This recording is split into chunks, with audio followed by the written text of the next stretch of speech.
Okay, so the blue zones are geographic areas of extreme longevity in the world. And we're going to be looking at 3 of them, going through each one of them, and then we're going to do a little compare and contrast at the end, and from then go into some dietary issues, particularly the Mediterranean diet. We do have some handouts at the end. And I'd like to invite you to hold most of the questions for the end of the lecture, because the lecture is actually presented as a problem-solving exercise as we work through the investigation of these blue zones. So many of the questions will become clearer as we proceed through the issues. So first, a couple of definitions. Nonagenarian, live to 90. Centenarian, live to 100. Okay? So there have been reports of extreme longevity at places in the world, of course, for centuries. But the problem with all these is that we could never verify them because there weren't birth certificates available. Okay? That all changed in 1999 when an Italian epidemiologist described a peculiar concentration of centenarians in a remote area of Sardinia, Italy. Where's my scope? Okay, so Italy, Corsica, Sardinia, here. And this being Italy, we had some birth certificates. So this is the first time they could be actually verified. This report was picked up by an investigative reporter by the name of Dan Buettner. I don't know if any of you have heard of him. And Dan has been working on this project for 20 years as it's developed. He's written a book on it. Some of you may have read the Blue Zones. And also done a National Geographic special on this subject. And he's the one who incorporated the idea of blue zones. So, the initial reports were in 1999, and in 2002, they sent in a team, and the first, now this is remote central Sardinia, okay? Very, very remote cluster of villages. So the first village they came to, they found 2 centenarian brothers. That is, 2 males over the age of 100 in the same family. Now at that time in the United States, the odds of a male living to 100 is 1 in 20,000. So imagine the odds of finding this. The second village they came to, they found a 103-year-old shepherd who had just finished driving his flock of sheep 100 miles cross-country mountainous terrain to winter pasture at 103. So overall, in a population, these cluster of these villages, a population of about 17,400, they found in the area of 90 centenarians, an astronomical number, astronomical. Okay, so we're going to, let me proceed here. We're going to proceed, and I'd like to tell this story as it unfolded to the researchers, okay? And I'd like to invite you to, as we work through this, to keep your mind open. Try not to make premature conclusions. Try to hear, it will color the way you hear the evidence as it unfolds. So try to keep your mind open, and let's just hear all the evidence. So the first part that's peculiar about this is that this was an increase in primarily in male mortality. Unlike in the rest of the world, women live longer than men. This was not the case in Sardinia. It was increase in male mortality, male longevity. The second peculiar thing about this was that it was located in very isolated areas in the central mountainous part of Sardinia. Now, Sardinia, the geography is they have coastal plains which are very fertile and sought after for agriculture, and then a mountainous interior which is very poor. And the longevity was located right here, in this isolated area here. So, the first thing they did was genetic analysis. And sure enough, they found on the Y chromosome for these males some loci, some areas that were found no place else in the world. So the question came up, is this a subspecies? Why are these people living so long? Why all the male mortality, male longevity? Is it a subspecies? Further analysis has shown there wasn't enough genetic differences. They thought it was unlikely eventually to be a subspecies. But the analysis did show that this population had been genetically isolated for tens of thousands of years, possibly as far back as the Neanderthals, and also culturally isolated from the rest of Europe, right from the time of the Romans. For example, in their dialect, they put the verb at the end of the sentence, like in Latin, and not in the center of the sentence, like in modern Italian. They were able to trace the genetics back to about 10 or 12,000 years ago, and at that time, this population actually arose here in Iberia, in Spain. So this time, 12,000 years ago, all of Europe northern Europe was covered with ice, and the only habitable part of Europe was in this area here.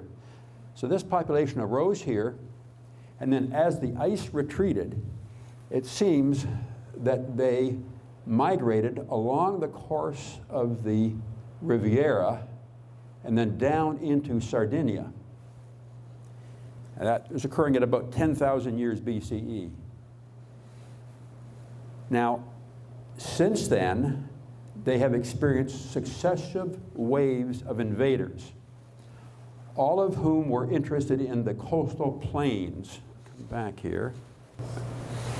In the coastal plains for agriculture, and pushed this indigenous population up into the very poor interior where they practiced subsistence level agriculture and raised goats. Okay? By the way, the most recent invaders were actually the Phoenicians and the Romans, but there were appears that there were a whole succession of invaders prior to that. The investigators are assessing this peculiar culture, and would just like to proceed through their findings. So, here's a picture of the geography. Again, the mountainous interior, and then these coastal plains. So what did they eat? What did they eat? Well, plant-based, whole grains, beans, garden vegetables, all locally grown, and it's temperate enough that they can grow crops year-round. It subsisted on goat's milk, a moderate amount of red wine, and this has high polyphenol concentration. They used vegetable oils, but it was not olive oil, it was mastic oil, and minimal red meat, and no fish at all. Again, this was an isolated community. They had no contact with the coast whatsoever. Red meat was eaten only on feast days, once or twice a month. And this decision was because of poverty, they were poor. Their culture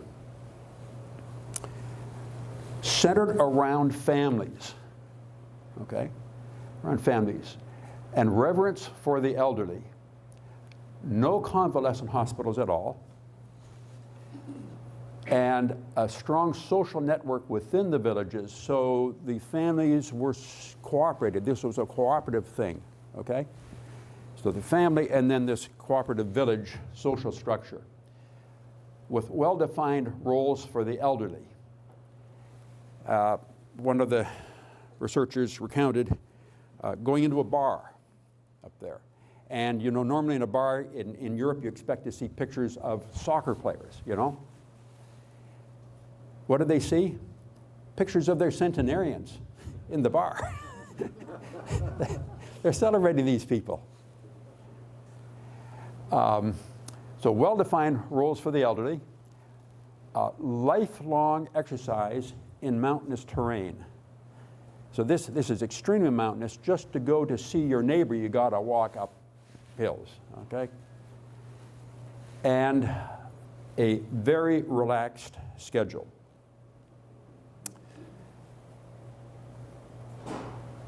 This gets even a little more peculiar when you look back in history. So this population, life expectancy over the years was in the 40s. They're extremely poor, subsistence level, and they were ravaged by infectious diseases, especially malaria, cholera. There was a lot of tuberculosis and even some plague. So they were all dying of infectious diseases. Until the 1950s, right after the Second World War, the Italian government put in some public health measures, got good water supplies, eradicated the malaria and the cholera and the tuberculosis, and then finally, for the first time in at least 10,000 years, this genetic trait that had been there could finally be expressed. For the past 70 years, we, after all this time, finally see the increased longevity. Quite a story. And Dan Buettner did an excellent job of just portraying this whole thing. All right, so rather bizarre culture, extreme male longevity. The reason for the male longevity isn't quite known to this day. We're going to move to the next culture, which is Okinawa, okay? But only southern Okinawa, not the northern part.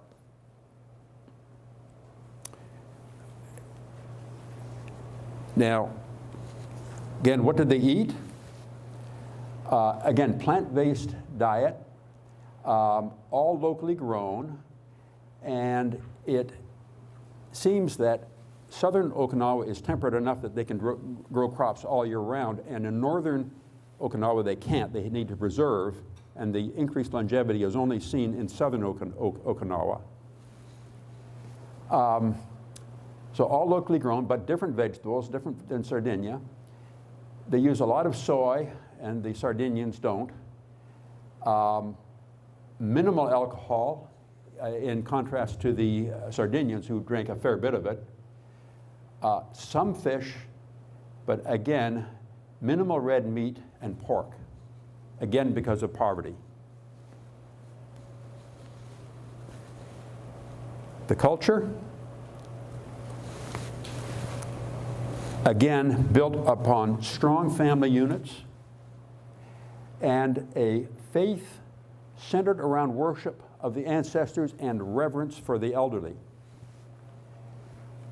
They're characterized by particularly empowered women, particularly, and this was not the case in Sardinia, which is more male, but here this is empowered women in this culture with a pervasive, lifelong sense of purpose.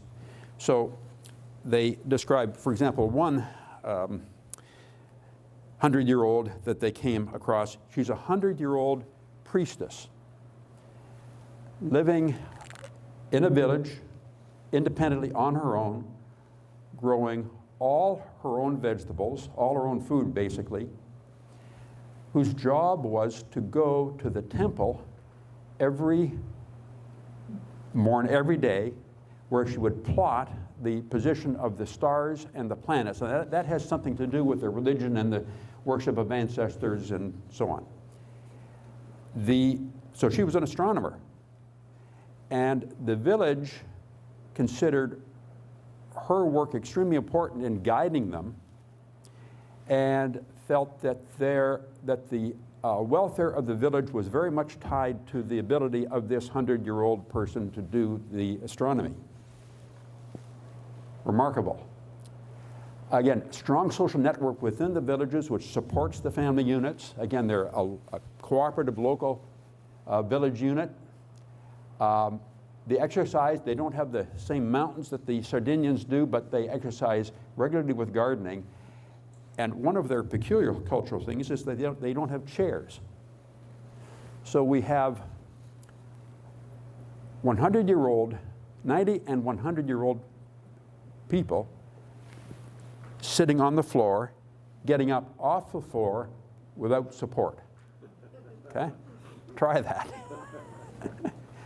I can imagine no better exercise. You're talking about strength, balance, fall prevention. Okay. Okay, and the male longevity was not seen here. It was widespread. The male longevity appears to be confined primarily to Sardinia. So two rather bizarre areas.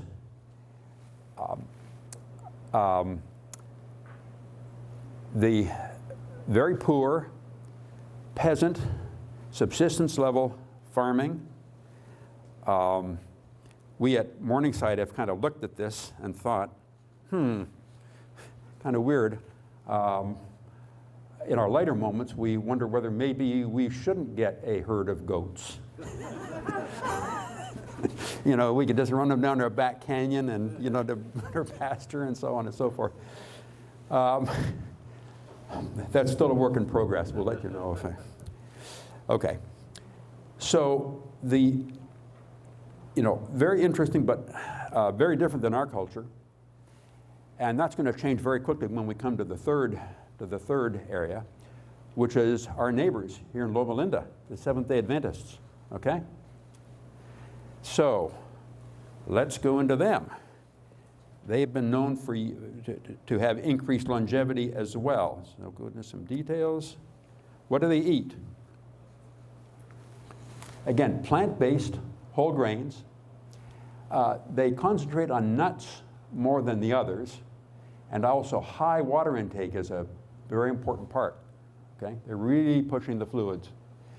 They use soy and also vegetable oils like olive. No alcohol at all as compared to the Sardinians. And again, minimal or no meat. Now, explain that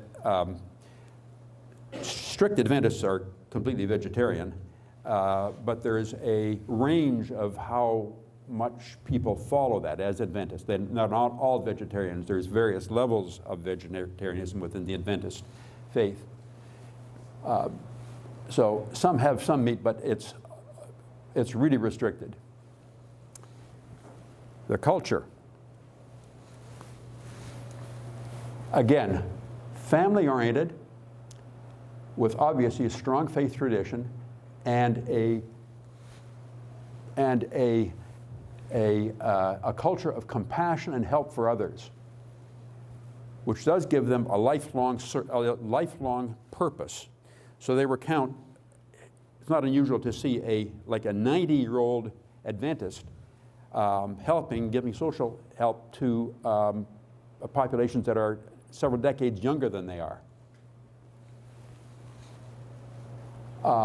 They have a social network of shared values and support. So again, family-oriented, but then united within a larger social network that supports the families. And this is unique to them, the protected Sabbath. And again, a 24-hour period, all of Saturday, 24 hours, which is rigidly enforced. There's no work, it's church, family time, meditation, prayer, exercise, but no work. A protected Sabbath, and we're going to come back to this question in a minute. So this part is kind of unique to the Adventists. And again, a lifelong exercise. All right. I want to go on to a compare and contrast exercise. Are you familiar with Venn diagrams? Yeah, okay. So we're going to do a little Venn diagram. Okay, so Sardinia, Okinawa, and Loma Linda. And it's hard to see here, this light. I'll just read these off for you. Family units, all of them have strong family units. No smoking in any of them. Plant-based diet. Lifelong physical activity. They all have legumes of various kinds. Okay? Now, this is interesting. These correlation studies are interesting, but they don't prove anything.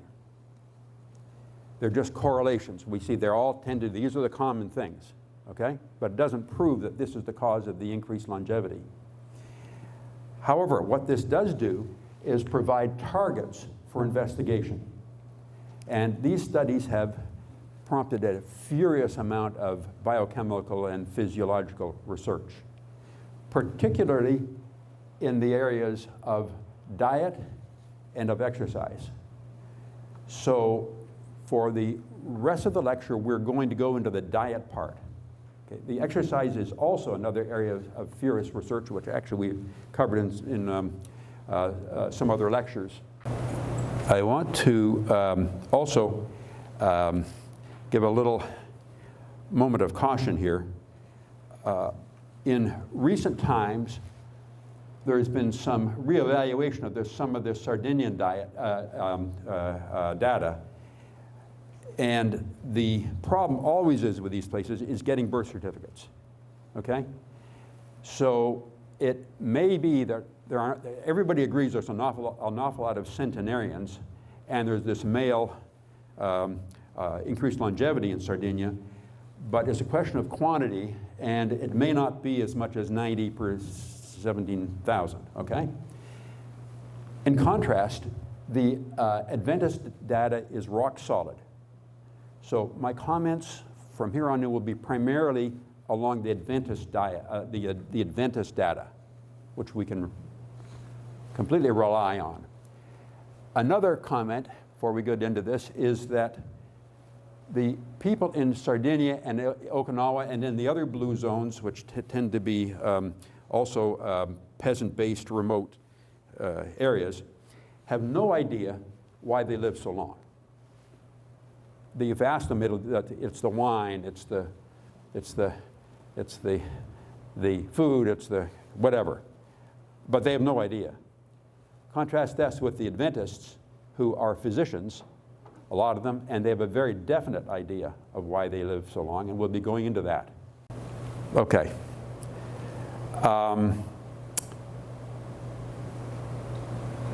Want to hit Adventist Health 1 and Adventist Health 2. These are large studies that the Adventists have started. Adventist Health 1 is finished. Adventist Health 2 is a much larger study. It involves, in the area of 100,000 people. It's been going on for years. It's still open. And it has shown conclusively that Adventists that there is a linear relationship. So there's varying amounts of how Adventists follow the Adventist philosophy. Strict Adventists who follow the vegetarianism completely, males live about 8 or 9 years longer than their American counterparts, and females 4 or 5 years longer than their American counterparts. And there is a linear relationship between the amount of how strictly they follow the Adventist philosophy and their life expectancy. So this is strong, suggestive data that at least the vegetarianism is causative. Okay? We don't know what in it is causative, but it's strong evidence that vegetarianism is a benefit. The other comment that the Adventists make, and this one is hard to prove, they feel that as much of half of their increased longevity is due to their protected Sabbath. And the idea of this is that this Sabbath acts as a sanctuary in time in their week. And if you live like this every week with this sanctuary anchoring you, it has a centering effect and decreased stress, and they feel that this is instrumental to their health and to their longevity, possibly as much as 50% of it. Again, hard to prove, but I wanted to bring out this assertion. There's no way of proving this, but I think it makes sense. Okay, so these studies have started a great deal of interest in the Mediterranean diet. There have been many studies independent of the Adventists which have demonstrated increased longevity and health benefit of the Mediterranean diet. We'll go into those in a minute. In general, the Mediterranean diet is very much plant-based, fruits and vegetables, whole grains, seeds, beans, nuts, and all of this produces a lot of fiber intake. And we're going to come back to the fiber in a few minutes. They all have some amount of unsaturated or polyunsaturated vegetable oils, usually olive oil, but not necessarily. There's some more data coming in on this, and by the way, we do have a handout at the end which is going to go over all the dietary recommendations, the current dietary recommendations in this. The saturated fats, vegetable oils, appear to be not as bad as we had once thought. They do raise cholesterol levels, but haven't produced that much increase in cardiovascular disease. So this is another little change, in the recommendations that's come out as a result of the evidence. What appears to be very bad, though, is the trans fats. And these are hydrogenated vegetable oils, which are found in some margarines and also in fried foods, which are fried for a long time at high temperatures. So particularly in your fast food places, tends to use a lot of trans fats. Okay, and we want to try to avoid those. Those appear to be the bad actors in the fat. And then moderate fish, poultry, and dairy. Little red meat, processed meats, and ham.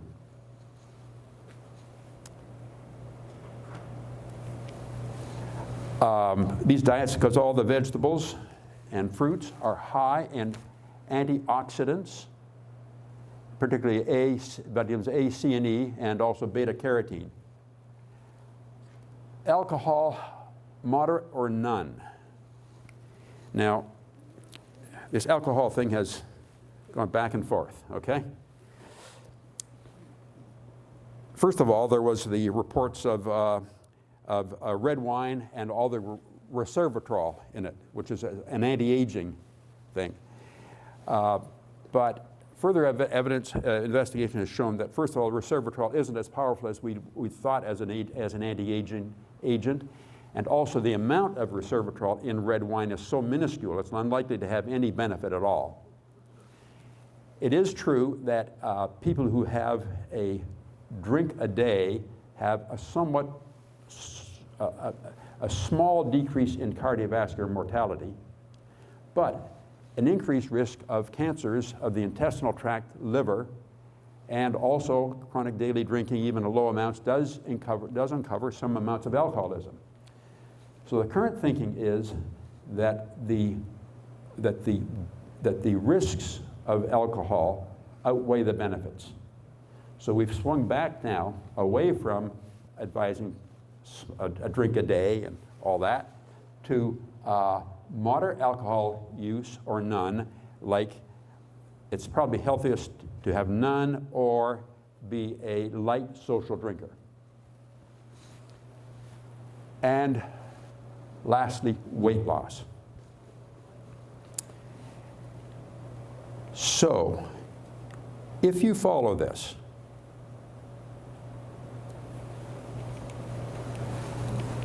here are the benefits, and these are results of multiple studies, both Adventist but also more particularly many more in the general medical literature.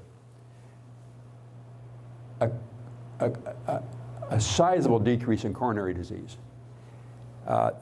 This diet appears to be almost as good as taking a statin. Okay? Decreased stroke and decreased diabetes. And then decrease in these cancers, colon, breast, prostate, and possibly others. Decreased all-cause mortality and increased life expectancy. And again, in the Adventist data, and the literature is all over the place, but a pretty good estimate is for strict vegetarians, 8 years or so in males, and maybe 4 or 5 years in females. I want to make some general comments about all this, but also being, we biology nerds always like to throw in some biochemistry. Maybe we can take a quick look at some of this. Now, I want to mention that at this point that first, we have no idea. We know the Mediterranean diet works, but we have no idea why it works. Okay? Food is incredibly complex. It's thousands of compounds, all of which interact with one another. And there's genetics involved. Everybody's genetics is different. And also there's this whole new field now of the microbiome, the good bacteria, the bad bacteria. There was a lecture, I don't know if any of you saw, Dr. Carr, I think, did a lecture on the microbiome. Okay? All of this is hideously complex. And so we don't know how it works. We're getting some little inklings, which we'll go into in a minute, but and no doubt some parts of the Mediterranean diet are more important than others, but we don't know what they are at this point. So that one caution. The second comment is that there are various. The Mediterranean diet isn't a one specific diet. There are various cultural changes in it. Some people use olive oil, some people use other oils. The amount of protein varies and so on. There have been studies which compare various versions of the Mediterranean diet, cultural variations, and they all appear to be compared to placebo, that is not taking a regular American diet, and they all appear to be effective. There isn't much difference between them.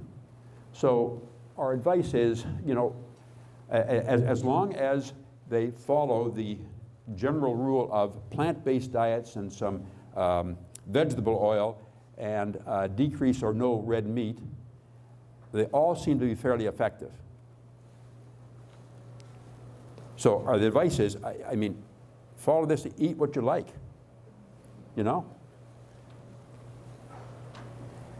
And I'll put this in perspective. From the geriatrician's point of view, there has been a remarkable, huge increase in life expectancy in the past century. So people are living older, living longer. In order to ensure that they're healthy in this living longer experience, that's what all this is about. And for primary care doctors and geriatricians, the Mediterranean diet is just the answer to a prayer. This stuff tastes good. They even have restaurants with it, okay? And the diet we used to have before was the American Heart Association Step 1 and Step 2 low cholesterol diets. Now, can you imagine a restaurant selling that? They'd be out of business in a week. So this tastes great, and it's something people can do, okay? So this is a huge step in this overall process of helping us all to live longer. Okay.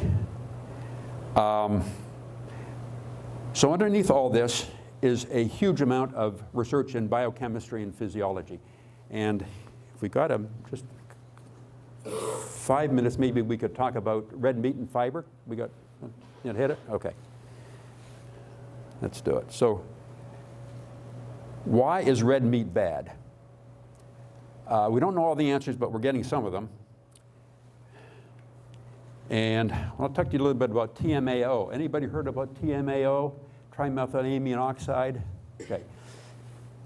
This is a particularly nasty compound, and it's what's called an oxidizer.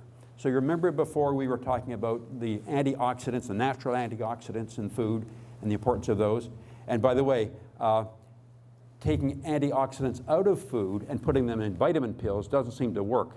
It seems to be only the dietary sources of the antioxidants that are effective, okay? TMAO is an oxidizer, and oxidizers tear apart enzymes.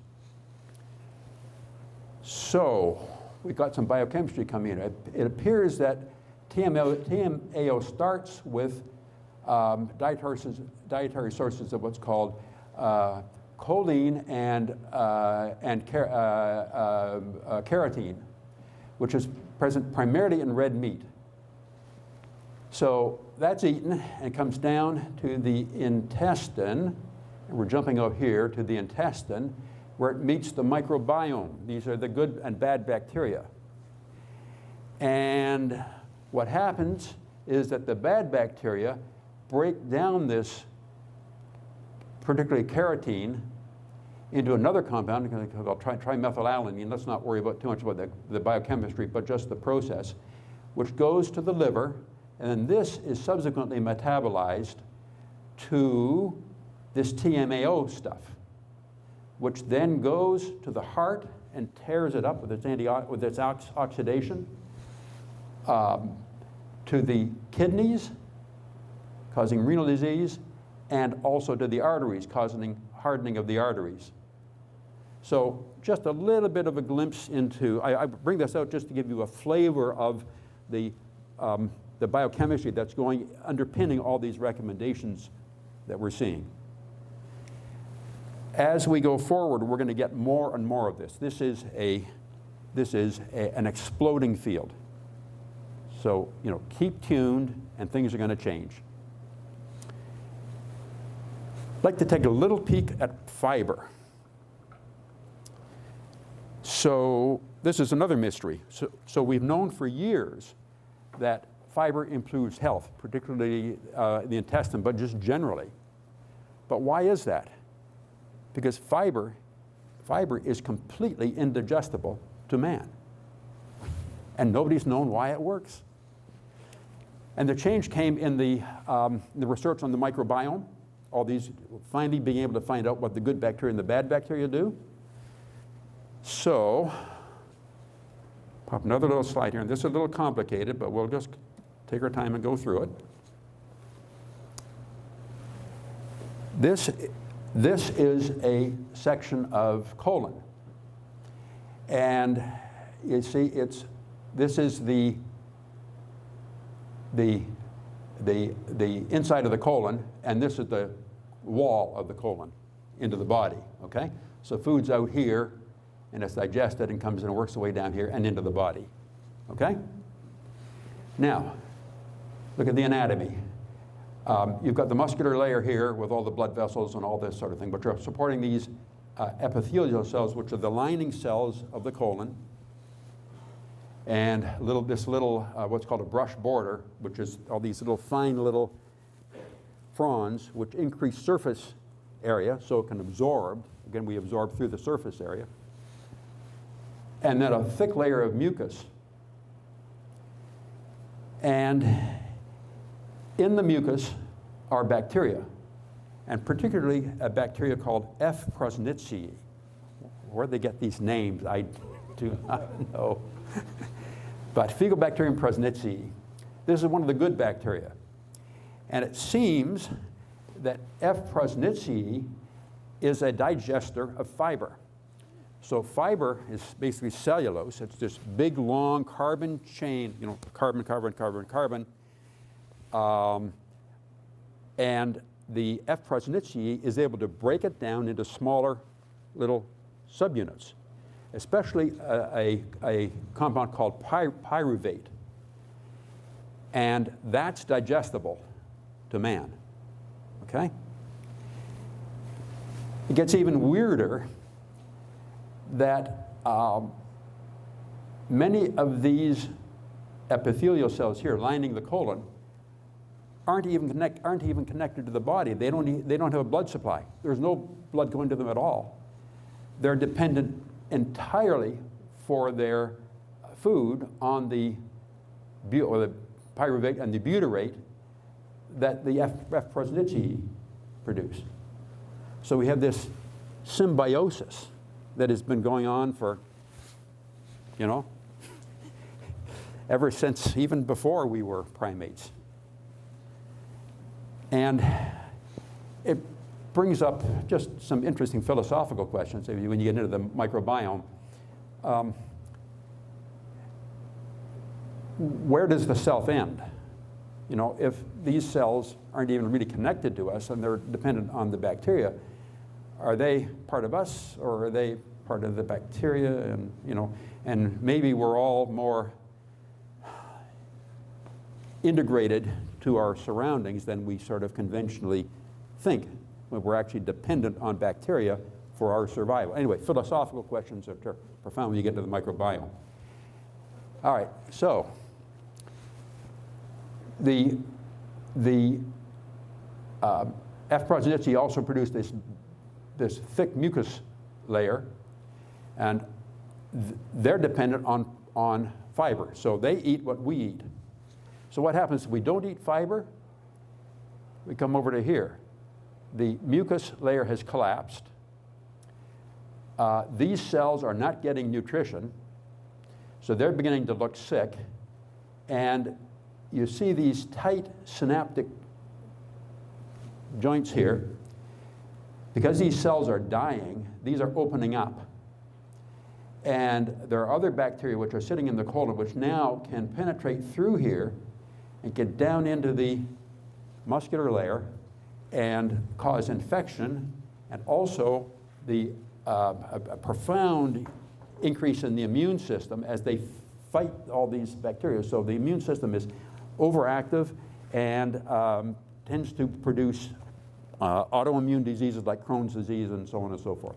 So finally, we have an inkling as to why fiber is important. Okay? In coming years and coming decades, you're going to see more and more of this. This is just the beginning. We're just scratching the surface of all this. So I'm going to end here, but just with some general comments of how we approach this new field.